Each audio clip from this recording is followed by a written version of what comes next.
Après la presse belge, c'est la presse néerlandaise qui met en doute la bonne foi des Français dans ce projet d'opération Ouranda, qui en fait serait, d'après ces journaux néerlandais, monté entre autres pour venir au secours de soldats français qui seraient assiégés en compagnie de forces gouvernementales à l'intérieur du pays. En tout cas, les rebelles ne veulent toujours pas entendre parler de l'arrivée de militaires français.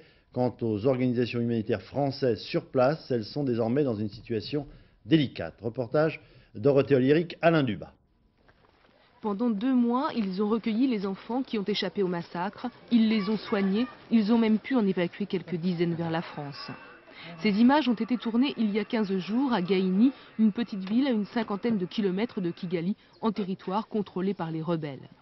Au moment de l'évacuation, on ne parlait pas encore d'intervention militaire française et l'équipe de Médecins du Monde pouvait travailler en collaboration avec les hommes du Front patriotique rwandais.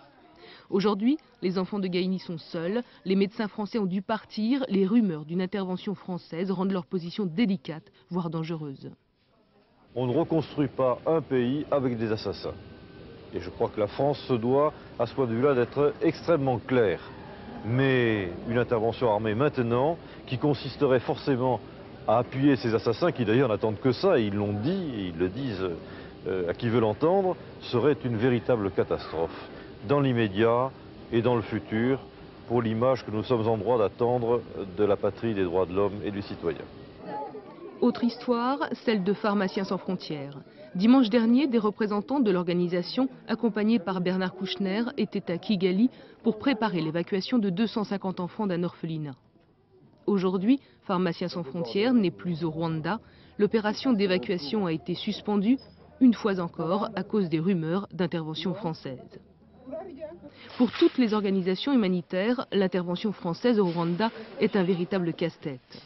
Le président de Médecins sans frontières lançait il y a quelques jours un appel en faveur d'une intervention.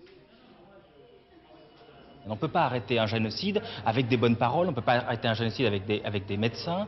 La nature même de ce crime impose une réaction internationale, impose qu'on arrête le génocide.